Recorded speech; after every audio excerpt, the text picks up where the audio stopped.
la pandemia por COVID-19 en la región de las Américas. Soy Sebastián Oliel del Departamento de Comunicación de la OPS y como todas las semanas esta sesión durará entre 45 minutos y una hora y estaremos tomando preguntas de ustedes hasta ese momento. Ya hemos recibido preguntas por correo electrónico y también podrán hacer sus preguntas en vivo y a través del chat mediante el botón Q y A. Les pedimos que nos escriban allí, así podemos coordinar las preguntas. Recuerden siempre incluir su nombre, apellido y medio de comunicación cuando nos envíen las preguntas por el QIA. Les recuerdo también que contamos con interpretación simultánea al inglés, al español y también al portugués y al francés. Pueden optar por estas interpretaciones a través del botón Interpretation. Hoy la directora de la OPS, la doctora Carissa Etienne, les informará sobre la situación epidemiológica actual en la región de las Américas vinculada con COVID-19 y también profundizará sobre las variantes del virus que causa la COVID-19 y su situación en la región. Acompañan a la doctora Etienne, el doctor Jarbas Barbosa, subdirector del OPS, el doctor Ciro Ugarte, director del Departamento de Emergencias en Salud de la OPS, y el doctor Silvana Aldighieri, gerente de incidentes para COVID-19 en la OPS. Ahora sí, quisiera invitar a la doctora Etienne entonces para que comparta las palabras de apertura de esta sesión. Doctora Etienne. Thank you, Sebastian. A very good morning to you, and let me thank you again for joining today's press briefing. This past week, the Americas reported nearly 1.6 million new cases of COVID-19, virtually half of all new global cases, indicating that we are still being heavily impacted by the pandemic. However, after many weeks of increases in COVID-19 cases and deaths, we are starting to see improving trends in some of the more heavily affected countries, including the United States and Brazil. There are also positive signs in Panama, Costa Rica, Chile, and Argentina. Now, this is cause for hope, but not yet for celebration. The number of COVID deaths continues to escalate across the Americas, a sign that many health systems remain overwhelmed, particularly in those places that carry a heavy burden of COVID-19 infections. Central America, especially parts of Honduras, El Salvador, and Guatemala, are reporting a rise in cases over the past 2 weeks, as is the Amazon region along the border between Brazil, Colombia, and Peru. The Caribbean is experiencing a significant rise in infections, particularly in the Dominican Republic, Cuba, Barbados, and St. Lucia. COVID transmission is very dynamic and affects countries and subregions differently, thanks in part to the control measures that we've put in place. But this is the nature of the pandemic.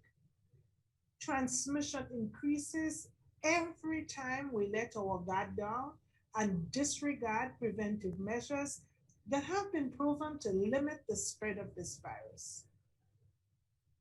A well-coordinated response that employs the full range of public health measures is still our best hope of stopping transmission in the short term.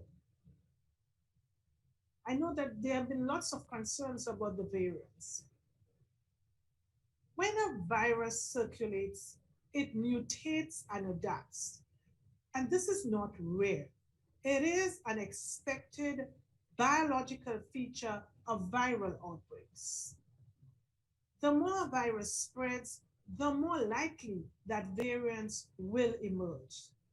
So it is not unexpected that a virus as widespread as COVID-19, which is circulating all over the world, has resulted in numerous variants appearing since the beginning of this pandemic.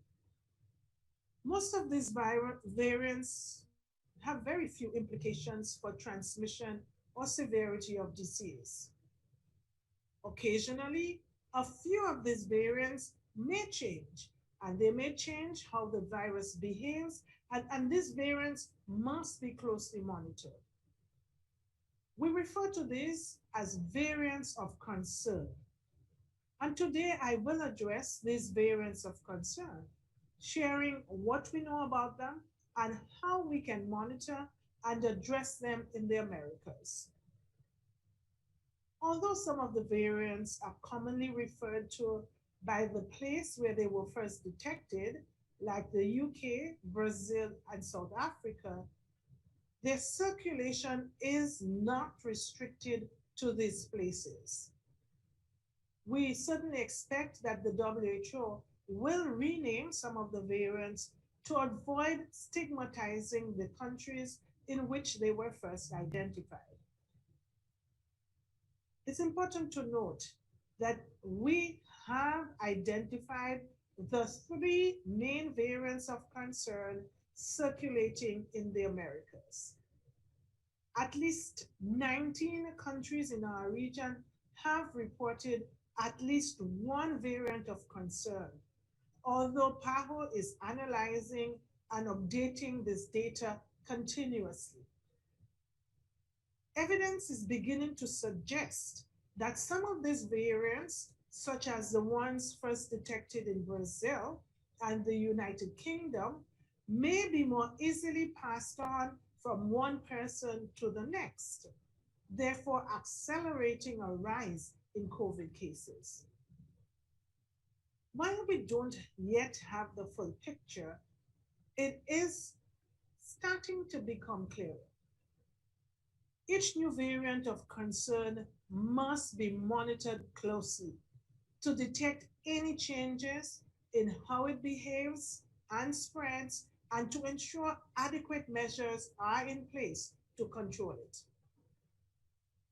There is no reason for alarm, but for attention. And I want to emphasize three important points. It is important that our response to the pandemic be guided by evidence and not speculation. Let me say that again.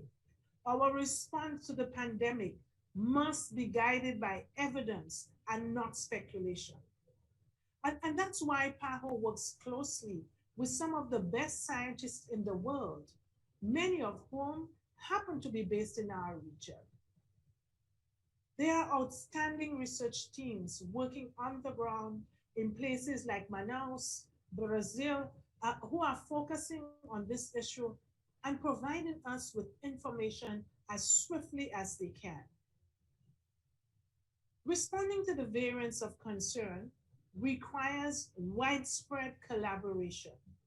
So new information is quickly identified and responses can be adapted as required.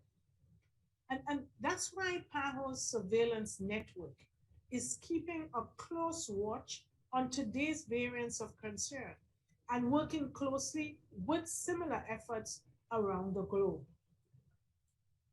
PAHO's regional genomic surveillance network has increased our ability to sequence virus samples by 50% since the beginning of this year. At least 11 countries in our region can sequence virus samples and detect the presence of variants.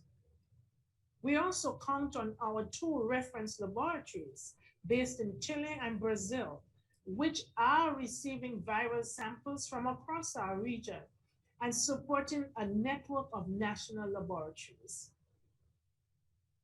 We must stay focused in improving our capacity for surveillance so we can keep track of trends, including the variants of concern. So far, the evidence on these variants does not change the fundamental aspects of our pandemic response. Our recommendations to prevent this virus remain the same. Uphold strong surveillance, limit gatherings, and practice social distancing, frequent hand hygiene, and mask wearing. All of these are still necessary and they do work against COVID-19 in all its forms. By continuing to adopt these practices, even after we are vaccinated, we can not only limit the spread of today's variants, but prevent new ones from emerging tomorrow. Let me finish by reminding you that PAHO is a strong believer in the life-saving power of vaccines. Based on the evidence that we have now on the variants of concern, we are confident that our growing portfolio of COVID-19 vaccines remains useful and will guide us through the end of this pandemic. Our trust remains unabated. We have at our hands a whole generation of effective vaccines to prevent infection and especially severe disease. Down the line, we may need to adapt our strategies, but we will continue to rely on these vaccines. The challenge now remains to ensure that these vaccines are distributed quickly and fairly across our region, starting with those who need them most. Over. Muchas gracias, doctora Etienne.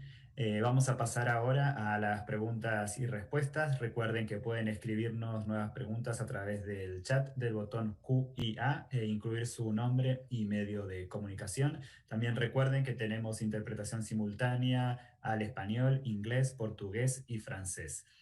Hemos recibido varias preguntas con respecto a preparación de los países para empezar a vacunar y las preguntas en ese sentido si están listos los países de la región que no lo han hecho aún para comenzar con la vacunación y cuál es su nivel de preparación para la llegada y el despliegue de las vacunas. Doctora Etienne.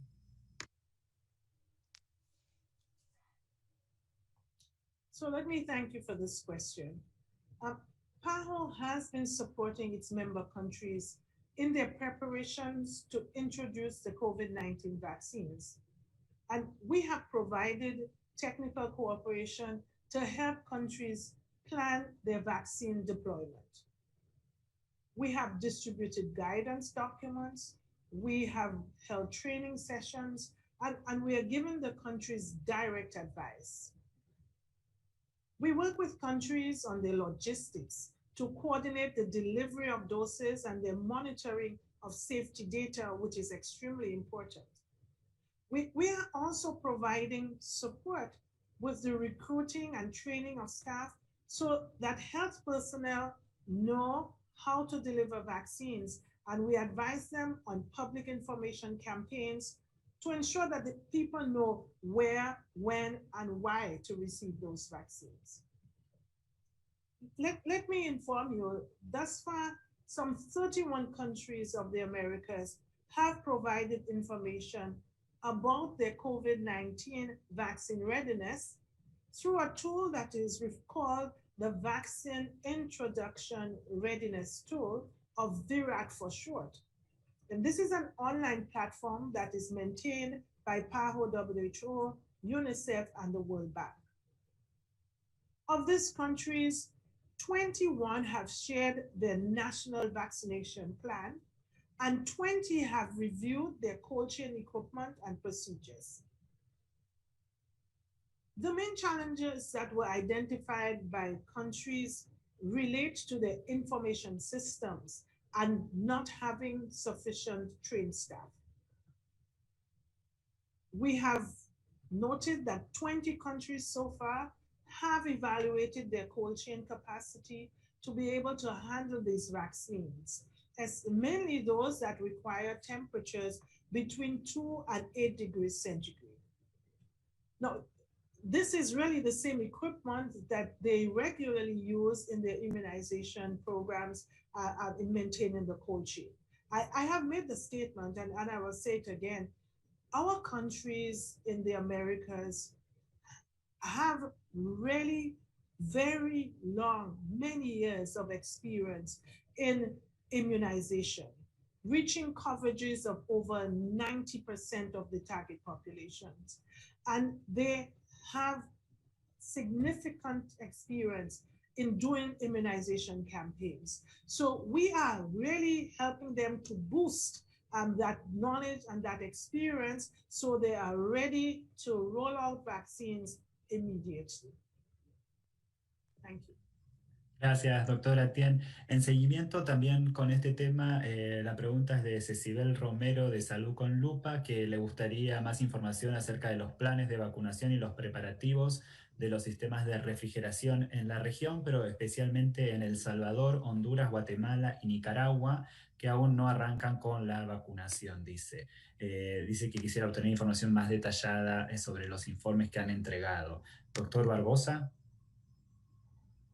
Gracias por la pregunta. Como informó la directora, la OPS, nosotros empezamos a apoyar los países en la preparación de los planes desde marzo del año pasado, que fue el mes que enviamos las primeras guías sobre cómo empezar a preparar los planes de inmunización, porque no basta tener la vacuna.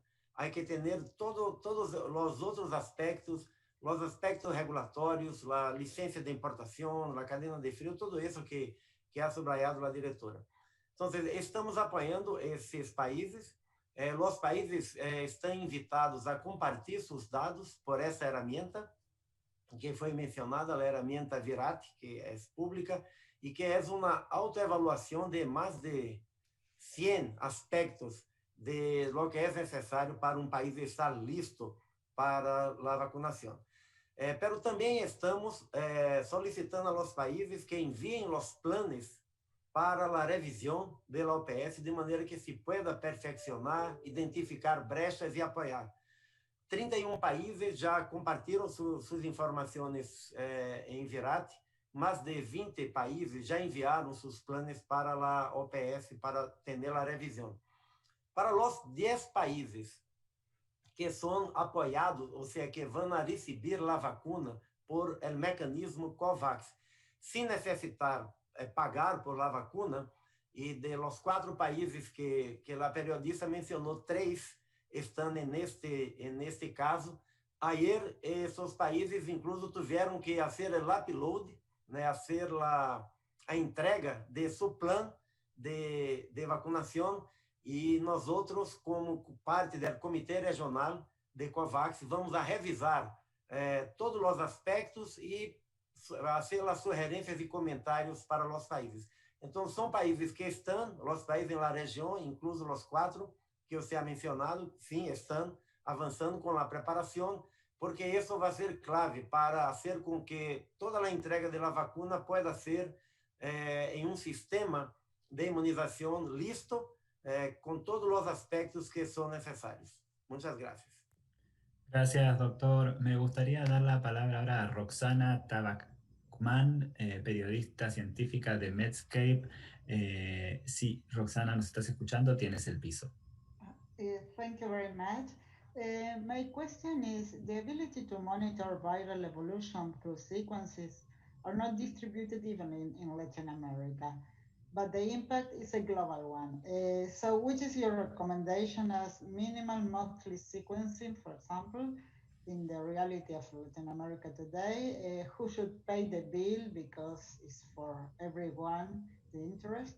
And in a landscape of financial constraint, at what level should be prioritized because there is lack of money for all the necessities? And I have a second question. That is, which is your recommendation also for Latin America when a new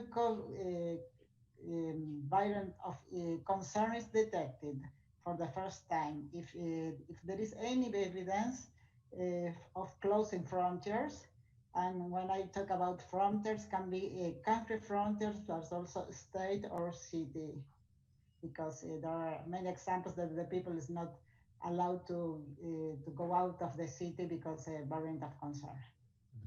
Gracias, Roxana. Doctora Alighieri, ¿podría contestar? Yes, Sebastián. Thank you. Thanks a lot for this set of questions. And there are many questions grouped in two groups, I would say.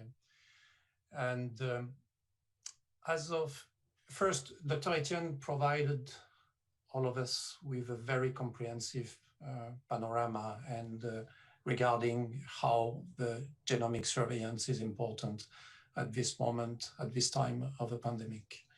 I'd like to provide you with some more information, and also we'll try to address your concerns. As of 8 February, it means 2 days ago, 37 countries and territories in the Americas have published their genomes in a global platform which is called GS8. It's 113,000 genomes were published by these 37 countries, and it represents 20% of the global, the total of genomes published at global level. So this is important. The other aspect, repeating what Dr. Etienne said, the 3 variants of concern have been detected in 20 countries in the Americas. So the main goal of the regional network for genomic surveillance is to increase the geographic coverage of the surveillance, but also the number of samples that are sequenced among the many cases that are laboratory confirmed every week. This network, coordinated by PAO, is accessible to all countries, but it's important to mention there are 2 groups. The first group is the countries that can do the sequencing themselves, and we have a set of recommendations for them. And the other group is the group of countries that can ship to one of the regional laboratories in Public Health Institute of Chile or Fiocruz Foundation in Brazil. It's important to mention that the US CDC is also assisting directly countries through its own country offices.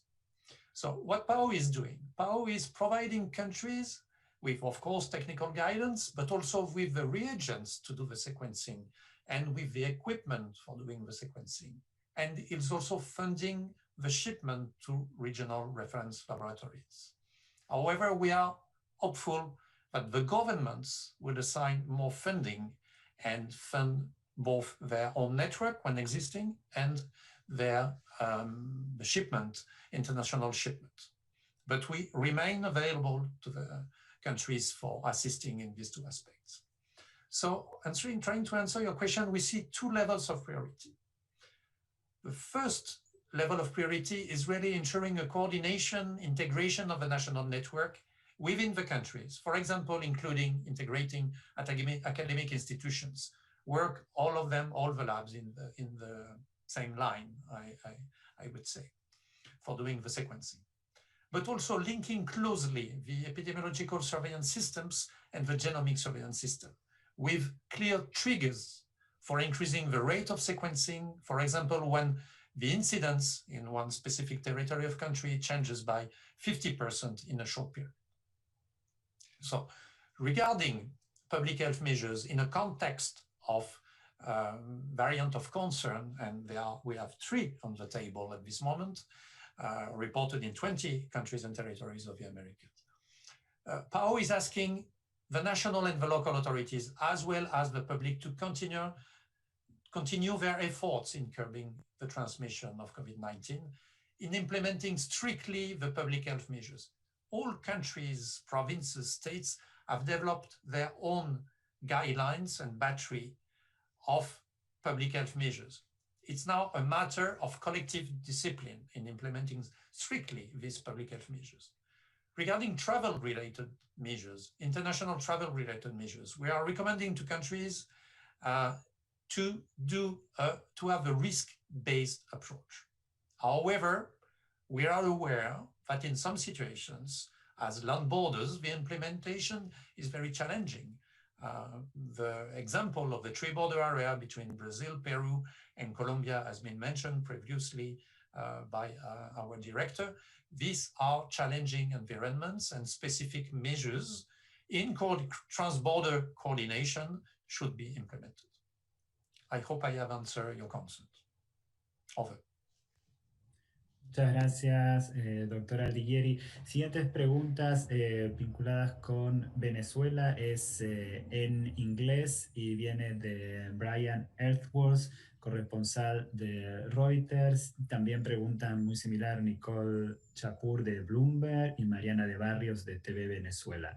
La pregunta en inglés de Brian Earthworth es I'm writing to follow up on the payment deadline for Venezuela to receive vaccines through the COVAX program, as announced last week by PAHO's Chief of Missions in Venezuela. We'd like to know if the deadline goes through the end of today, yesterday, I think, and if there is a possibility that the deadline could be extended in order to give more time to reach an agreement. Doctor Barbosa, ¿podría comenzar? Thank you for this question. The deadline of yesterday was the deadline for the countries that are AMC supported countries. These countries had until yesterday to upload their national deployment on vaccines plan to be reviewed by the regional committee, that is PAHO and other partners, and to prove that they are ready to receive and to deliver the vaccines. This is not the case of Venezuela. Venezuela is part of COVAX. We are in negotiation with COVAX because Venezuela should have made the payment already. But due to the difficult situation in Venezuela, it is taking more time. And we are asking for COVAX to have a flexible schedule to receive the payment when it is available and to keep Venezuela as a self-financing country in the mechanism. Gracias, doctor. Y una pregunta más relacionada con Venezuela viene de Kevin Arteaga del Carabonero y pregunta si las autoridades de salud de Venezuela han logrado aumentar la capacidad de diagnóstico con la aplicación de las pruebas de antígenos. Dice que hasta hace un mes solo habían aplicado 1% del total enviado por la organización. Doctor Ugarte. Sí, muchas gracias por esa pregunta. Efectivamente, en este momento hay una evaluación en terreno en todos los lugares donde se colocaron los lectores y las pruebas. Y los datos preliminares indican que efectivamente se han estado usando en mayor cantidad. Por ejemplo, la cifra que tenemos hasta ahora es cerca de 10.000 de esas pruebas que se habían realizado entre el 1 de diciembre y el 5 de febrero. Es decir, estamos hablando de un incremento significativo en relación con la cifra anterior. Se están analizando varios componentes del proceso. Las facilidades de los laboratorios que están realizando la prueba, el entrenamiento del personal, aspectos logísticos, aspectos de la toma de prueba, aspectos de la diseminación de la información, de tal manera que se puedan hacer los ajustes para tener una información mucho más precisa y que estas pruebas se utilicen de acuerdo a lo que se había planificado. Gracias. Muchas gracias, doctor. La siguiente pregunta es de Alina Dieste de AFP y hay varias preguntas también vinculadas con las vacunas de AstraZeneca también en el chat.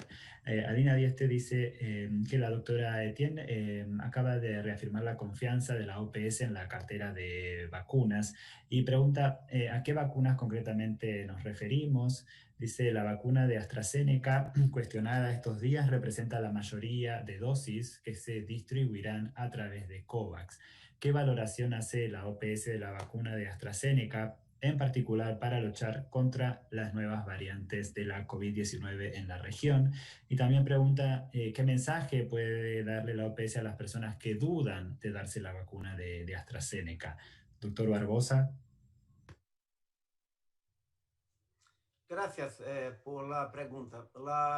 Nuestra directora, la doctora Etienne, está se refiriendo a todos los productores que han presentado propuestas para el mecanismo COVAX. Y además de AstraZeneca, tenemos a Pfizer, tenemos a Serum Institute de India, tenemos a Janssen, tenemos a outros produtores. La vacuna de AstraZeneca, hoy foi publicado a recomendação de uso del grupo estratégico de expertos de imunización de la Organización Mundial de la Salud. Es un grupo que tiene expertos de todo el mundo y que hace muchos años el grupo que hace las recomendaciones para los programas de inmunización de todos los países.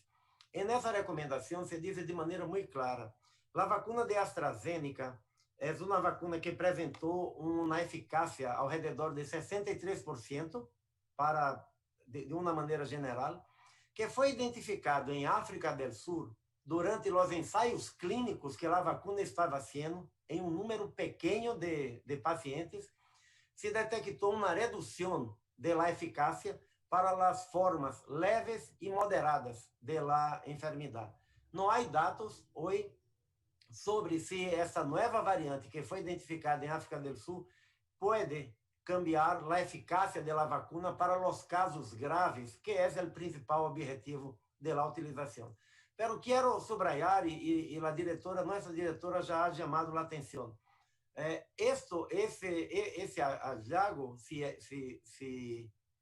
tem porque, nesse momento, estava a vacuna de AstraZeneca com um ensaio clínico em campo, no terreno, em África do Sul. Não sabemos se outras vacinas também podem ser afetadas pelas novas variantes. Por isso, é necessário manter a vigilância e é necessário tomar todas as iniciativas para proteger as pessoas, para diminuir a transmissão do vírus, com o uso de mascarilhas, com manter distância física, evitar aglomerações e buscar ter mais acesso às vacinas. Essa é a melhor maneira de proteger.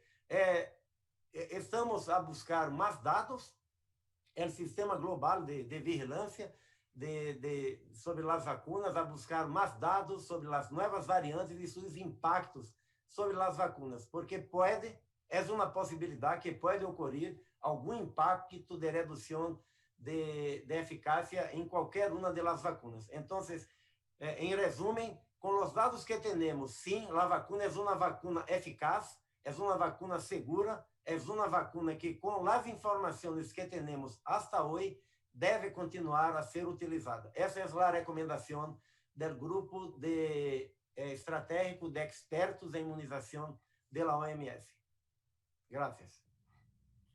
Gracias, doctor. Hay varias preguntas de periodistas vinculados todavía con esta vacuna. Liliana Cornejo, del diario El Mundo de El Salvador, pregunta si ya hay aprobación para AstraZeneca por parte de la OMS y si los últimos hallazgos de AstraZeneca podrían atrasar los envíos. También pregunta si hay fecha para el envío de dosis de vacunas de Pfizer a El Salvador.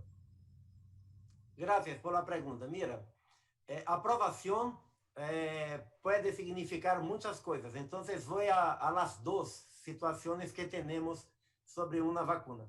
Primero, una vacuna para ser utilizada en el mecanismo COVAX y poder ser adquirida por el Fondo Rotatório de la OPS, que conjuntamente con la UNICEF somos los mecanismos de adquisición de esas vacunas.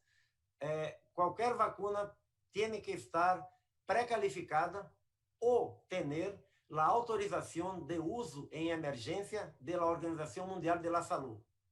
La vacuna de AstraZeneca está bajo evaluación. Esperamos que la autorización de uso en emergencia va a salir viernes o el próximo lunes. ¿Por qué está essa evaluação, em verdade, é uma evaluação como se fosse para 3 vacunas, porque se está evaluando a vacuna de AstraZeneca, original, e os 2 sítios de produção de vacuna AstraZeneca que vão a fornecer vacunas para o mecanismo COVAX. O produtor de Índia, que se chama Serum Institute de Índia, e o instituto em Coreia do Sul, que é South Korea Bioscience. Então, é um processo um pouco mais complexo, porque você avalia a vacuna original e depois os outros 2 sítios, se todo o processo tem exatamente os mesmos estándares, a mesma qualidade, todo de maneira muito semelhante. Pero isso se vai concluir viernes ou lunes. Outro tópico é a recomendação de uso. Sim, a vacuna está recomendada, como falei, o comitê SAGE, por seu acrônimo em inglês, é o Grupo Estratégico de Expertos em Imunização, se reuniu lunes, revisou todos os dados e hoje foi publicada sua recomendação de que sim se deve utilizar a vacuna. E seguro que essa recomendação, como para qualquer outra vacuna, tem que seguir com monitoreio, com todos os dados da vida real, que está passando com a vacuna, qual é sua eficácia real quando se utiliza. Então, isso é necessário não só para a vacuna de AstraZeneca, mas para todas as vacunas que se estão utilizando, para que as recomendações se vão adaptando aos dados que necessitam. Recuerden que os dados de los ensaios clínicos e essa redução que foi detectada em África do Sul foi número muito pequeno de casos, muito pequeno. Então, há que ter mais dados para que se pueda, sobre a vacuna, qualquer vacuna que se está utilizando, ir adaptando as recomendações. Espero, com os dados que temos hoje, sim, a recomendação é que se deve utilizar. Sobre as fechas, a expectativa é enviar para todos os países as fechas até o dia 15 de fevereiro.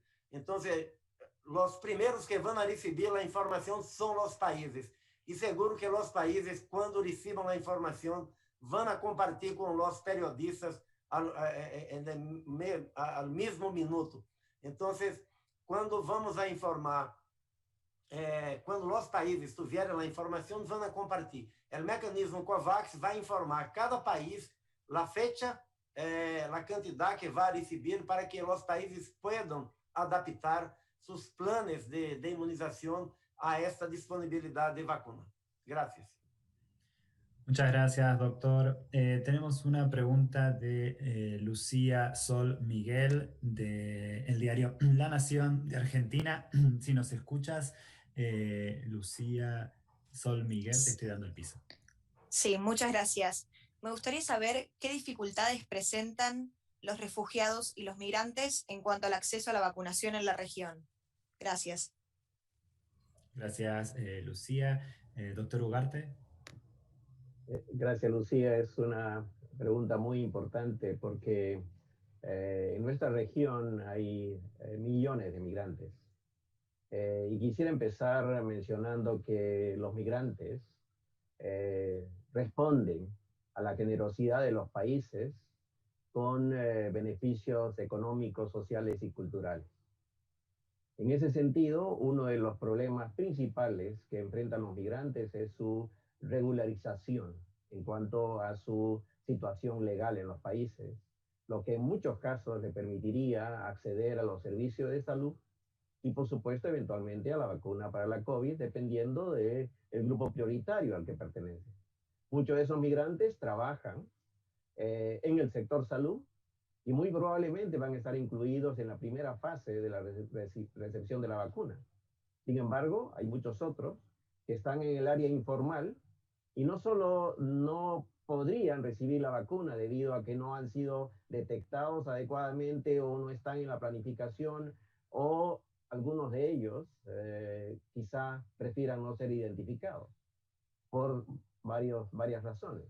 En ese sentido, esa es una de las dificultades mayores. El otro es en relación con la disponibilidad de vacunas para los propios países y para las poblaciones prioritarias de los países. En ese sentido, los países que reciben mayor cantidad de vacunas van a tener mayor probabilidad de incluir a los migrantes, sea porque los países, la mayoría de los países en la región de las Américas, quisiera mencionar, tienen provisiones específicas y normas específicas que incluyen a los migrantes en eventos de epidemias o de programas regulares de vacunación.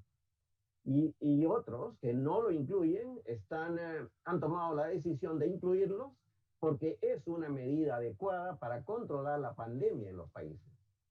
En ese sentido, es muy importante resaltar la generosidad de muchos países de la región y el anuncio que hizo el presidente Duque de Colombia de regularizar la situación de los migrantes venezolanos. Es un paso muy importante para que ellos tengan acceso a servicios de salud, pero también que tengan acceso a trabajo y a todos los elementos de la vida cotidiana y que puedan contribuir a la economía también. Pero esto es un proceso constante, es una abogacía de muchas agencias de Naciones Unidas y de los propios países que están viendo el acceso de vacunas a los migrantes como una medida de controlar la pandemia al interior de sus países y un factor de equidad también. Gracias. Gracias, doctor. En inglés, Alia Briggs from CBC News. Alia Briggs, I'd like to give you the floor to ask your question if you are listening to us. Thank you, Sebastian. So in light of recent data which indicates that the AstraZeneca vaccine provides minimal protection against new variants of COVID, a number of Caribbean countries, particularly here in Barbados, we've received 100,000 doses of this vaccine. In light of that, should our public health authorities reevaluate the vaccination rollout strategy, or would you say that it is safe for the public to receive these vaccines, although there's a chance that you could still get the virus? Thank you, Alia. Dr. Barbosa? Thank you for this question, Lydia. But first, let me correct the information that you provided. It's not true that the AstraZeneca vaccine showed the significant reduction for the variants. No, this is not correct. The correct is that during the phase 1, phase 2 clinical trials in South Africa, in a small number of participants of this trial, was detected a reduction in the efficacy for mild and for mild cases, mild and moderate cases only. We don't have enough data about the efficacy implications for severe cases, for instance. And this was only for the variant that is circulating in South Africa. We cannot expand this to all the other variants. It's not the correct way to approach this problem. So we, as I mentioned before, today, the strategic advisory group of experts on immunization of WHO released their recommendation. You can go online and see it's very detailed information about this in a very transparent way. But with the data that you have so far, the SAGE group is recommending the use of the AstraZeneca vaccine because we need more data to confirm if there is really a decrease in the efficacy in real life, not only in a small number of patients. And second, this decrease was experienced in mild and moderate cases. We don't have evidence showing that the efficacy was reduced for severe cases, hospitalized cases, and death. So the recommendation is to use the vaccine to get more data, not only for these vaccines, but for all other vaccines that can be affected by the new variants. So we need to keep vaccinating and at the same time collecting more data and to see what is the real effect of these new variants on the vaccine efficacy. Thank you. Gracias, doctor. Las siguientes preguntas vienen de Krupskaya Alice, corresponsal en México de CNN en español, y también de Nurit Martínez de El Sol de México.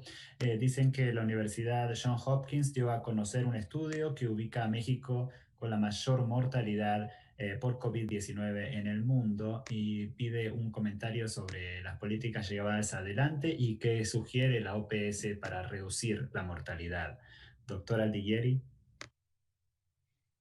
Sí, gracias por esa pregunta de CNN México y otro colega periodista en México. Primero quisiera destacar que México notifica de manera diaria sus casos y fallecidos como requerido bajo el Reglamento Sanitario Internacional. Y en nuestras bases de datos, de hecho, México está en el tercer lugar del número acumulado de fallecidos reportados en la región de las Américas, después de Estados Unidos, que tienen un acumulado de más de 461,000 fallecidos, Brasil con más de 232,000 fallecidos, y México con un acumulado de más de 166,000 fallecidos. Se ha detectado en México un repunte de casos con un pico en semanas anteriores, mejor dicho, con un pico durante la tercera semana de enero 2021. Y lo que estamos observando en este momento, que aún el número de nuevos casos a la fecha de hoy, esa semana epidemiológica, tiene una tendencia que baja durante los últimos días, los datos de mortalidad son estables. Pero tenemos que tomar en cuenta que, como conocido desde el inicio de esa pandemia y el más conocimiento sobre este virus, existe una diferencia de 3 semanas o más entre la curva de nuevos casos y la curva de los fallecidos. Es importante mencionar también que el repunte detectado desde enero de este año ha afectado en la mayoría la zona central del país, que es la más poblada, con el Distrito Federal, el Estado de México y otros estados, y ha provocado una saturación de servicios hospitalarios con una llegada tardía de casos graves ya complicados en servicios de cuidados intensivos. Nuestro equipo en México trabaja directamente con la Secretaría de Salud y los estados para mejorar la detección temprana de complicaciones en pacientes que todavía están en la casa o que son atendidos en unidades de atención primaria, para su orientación rápida hacia servicios de más alta resolución. Adicionalmente, se está trabajando a través de nuestro equipo país en el mejoramiento de la cadena de provisión de oxígeno médico, que ha sido un desafío importante en algunos territorios de México. Espero haber respondido a su pregunta. Gracias. Muchas gracias, doctor. Tenemos varias preguntas de Chris Vilches, periodista de Zona Lima del grupo El Comercio en Perú. Dice, ¿qué avances hay con el acceso a vacunas contra la COVID-19 mediante COVAX por parte de Perú? ¿Y cuándo se va a firmar el contrato para el acceso de las dosis de Pfizer y AstraZeneca? También pregunta cómo recibe la OMS el inicio de la vacunación en Perú con las dosis de Sinopharm. Doctor Barbosa. Gracias por las preguntas, Cris. Primeiro, como já hablamos al principio, solo para recordar, o mecanismo COVAX enviou uma carta para todos os países del mundo, os mais de 190 países que participam do mecanismo, com a primeira estimação sobre as doses que vão receber no primeiro semestre. A fecha exata de quando empieza a chegar as doses vão ser enviadas para os países até o dia 15 de fevereiro. Peru participa do mecanismo COVAX e Peru foi dos 4 países da região selecionados por el mecanismo COVAX para uma iniciativa que se chama Primeira Ola. Essa primeira ola é uma quantidade pequena de doses de vacuna de Pfizer que devem ser utilizadas para os profissionais de saúde. Então, com determinados critérios, foram 4 países da região, 2 países que são países de AMC, suporte, que países que vão receber o apoio del COVAX, ou seja, que vão receber a vacuna sem necessitar pago, e 2 países de autofinanciamento. Os 2 países de autofinanciamento são Colômbia e Peru. O critério que foi utilizado, bajo a indicação de um comitê independente de expertos, foi de utilizar a taxa de mortalidade nos últimos 28 dias como um proxy do risco que têm os profissionais de saúde. Então, Peru vai receber essa vacuna Peru ha confirmado que tiene capacidad, es una cantidad pequeña también, de vacunas de Pfizer. Peru tiene la capacidad para almacenar essas doses de vacuna e devem estar a receber hasta o dia 15 de fevereiro a informação para essa primeira ola. Também Peru vai receber, ao final de fevereiro, princípio de março, as doses correspondentes de la entrega normal do mecanismo COVAX. E como falei, a fecha, os países vão receber essa informação. É uma logística complexa, porque são mais de 190 países. Temos, desafortunadamente, vuelos que foram cancelados, mas estamos trabalhando muito, nós outros da OPS, o Fundo Rotatório da OPS, com a Unicef, para ter toda a estratégia de distribuição das vacunas de nossa responsabilidade para os países das Américas, lista para que possam receber a comunicação. A decisão de Peru de utilizar a vacuna de Sinopharm é uma decisão do país, cada país tem sua soberania para decidir que vacunas vai utilizar, e seguro, o que é importante é que o país pueda compartilhar com a população todas as informações sobre os processos regulatórios que han adotado, qual é a base para a decisão, pero nós outros não hacemos avaliação sobre decisões individuais de los países. A vacuna de Sinopharm foi oferecida também para o mecanismo COVAX, está bajo processo de avaliação. Sinopharm e Sinovac, os dois produtores de China, solicitaram o acesso ao mecanismo COVAX. A Organização Mundial da Saúde enviou uma equipe de inspeção para a China, que passou já mais de uma semana evaluando as duas plantas, e esperamos que a decisão sobre a pré-qualificação ou autorização de uso de emergência para a Sinopharm e a Sinovac vão a sair a princípios de março. Então, hasta esse momento, nós outros não temos condições de enviar de dizer uma opinião, pero seguro que cada país ha adotado sua decisão com base em informações que foram brindadas por los produtores. Gracias. Gracias, doctor. Y en inglés, Steven Cirilien de PGD2 Radio pregunta en San Martín, many persons in the region are skeptical about taking the COVID-19 vaccine. How do you convince people that taking the vaccine is the right thing to do? Dr. Barbosa? Thank you for the question. I think that this is, sometimes we are surprised to see that in 2021, after so many decades that the vaccines have saved millions of lives, we still have to answer this question, but it's very important that you raise this up, because many people now not only in the Americas, but in the world, are making the same question. First, it's important to say that the vaccines that we have now for COVID-19, they are the outcome of an unprecedented movement of producers, biotech companies that develop vaccines using many different technological platforms.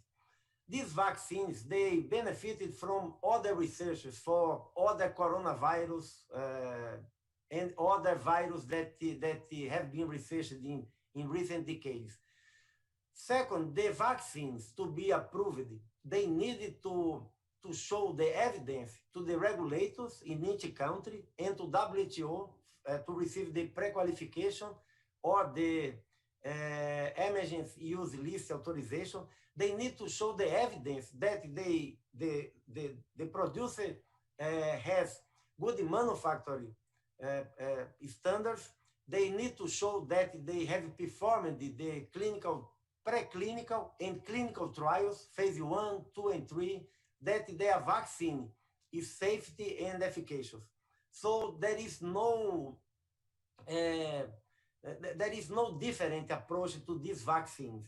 All the regulators and WTO, they are trying to have more expedited processes, but all the dossiers of the producers are being reviewed carefully, thoroughly, to release the authorization only after we have the confirmation that these data are sound, that these data are showing that the vaccine is safe and efficacious. So I think that it's very important to also to respond to some myths. Some people are saying that the vaccine has a microchip. This is kind of a conspiracy theory, but unfortunately, some people that don't have access to media vehicles that are only receiving information from their friends on social media, they need to be aware of the danger that this kind of misinformation or that vaccines can change your DNA. This is not true. Absolutely, it's not true. So I think that it's very important, and we are highlighting the crucial role that the national authorities, the Ministry of Health, need to have this permanent dialogue using the social media, the media vehicles, the newspapers, TV, radio, all the instruments that we have to tell the population how the vaccines are developed, produced, how we can access their safety and efficacy. And I think that responded to all the questions that some people have. We have a small group of people that are against vaccine, but this is a small group. But we have, I think that an important group that has doubts about the vaccine, that wants to receive more answers. So it's very important. We, here at IPARO, we had 2 workshops for journalists, specifically to tell them the whole process to produce and to approve a vaccine. And we encourage you to ask the Ministry of Health, also specialists, the scientific community. So I think that is very important to bring all the information we have, because vaccines have saved millions of lives since in last century, in the first decades of this century, and the vaccine is the best way that we will get the full control of the pandemic. So it's very important to show the data, the evidence, to have in a very transparent way to convince the communities, families, and people about the benefits that the vaccines will provide to them. Thank you for this question. Muchas gracias, doctor. Una pregunta más llega de Kadim Joseph from Observer Media en Antigua en inglés. Pregunta, is there any advice for countries like Antigua and Barbuda with limited resources who are in the middle of a major spike in cases?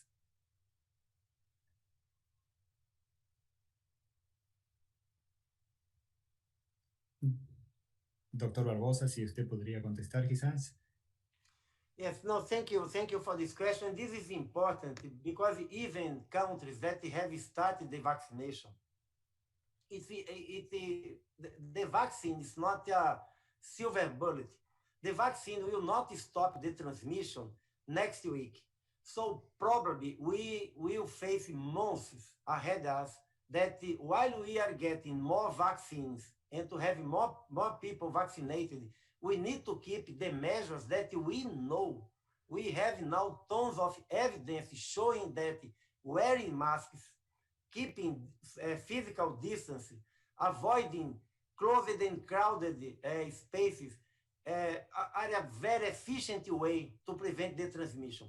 So this is I think that the general recommendation. Of course, that every country needs to monitor the situation, because sometimes you have in a country, one city is the situation is relatively controlled, but in other city, the cases are increasing. So this is important also that the health authorities in each country need to monitor. But again, we expect that we will have to vaccinate at least 70% of the population to achieve collective community or herd immunity, to control the transmission. So we are not talking about the days or weeks. We are talking about months.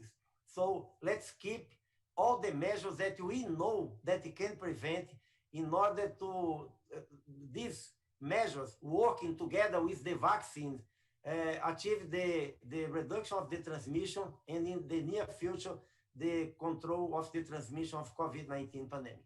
Thank you. Gracias, doctor. Ahora sí, estamos llegando al final de nuestro media briefing y hemos recibido varias preguntas sobre vacunas y lo que está haciendo la OPS, y justamente la pregunta es, ¿qué está haciendo la OPS para acelerar la llegada de las vacunas a la región de las Américas? Doctora Etienne.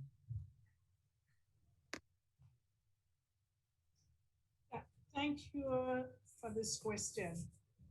So let me begin by explaining that in Latin America and the Caribbean, we will need to immunize approximately 500 million people to be able to control the pandemic. Some countries have already begun purchasing vaccines directly from manufacturers, and they have begun their vaccination programs. Because we foresaw the possible lack of equity in accessing vaccines, because we knew that there would be some production issues everywhere, COVAX was formed. And COVAX is a coalition that is led by WHO and Gavi, and has set the initial goal of providing vaccines for at least 20% of the population in each of its participating countries.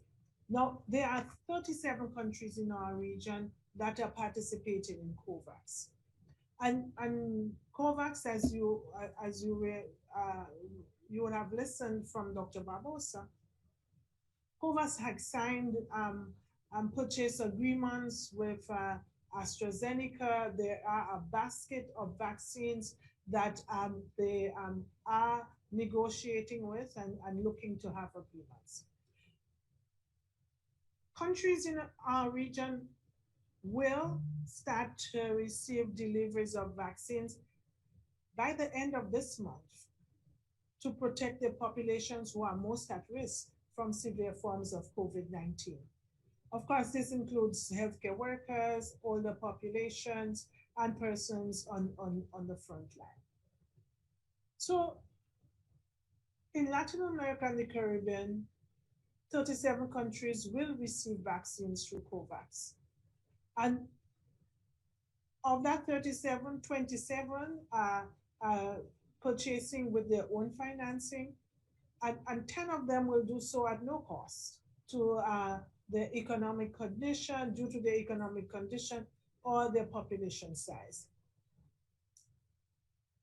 Now, these doses and the availability of vaccine under COVAX are still subject to the emergency use listing by WHO. Of course, the manufacturing production capacity, as well as establishing the supply agreements between the producers, PAHO, and UNICEF. Our PAHO revolving fund with UNICEF are the purchasing mechanisms for COVAX. But PAHO is also beginning to explore how could we assist countries in terms of the other percentage, was it 50%, is it 60%, to achieve herd immunity, and through the revolving fund to make those accessible to countries. Of course, PAHO and WHO and our Director General is really very concerned about the lack of equity in terms of access to vaccines. And we are approaching this on many fronts. Our Director General is having discussions with many of the very high income countries and to see how they can contribute to COVAX and to ensure that all countries have some reasonable access to vaccines. But I want to re-emphasize the last point that Dr. Barbosa made. Vaccines are not going to solve our problems immediately.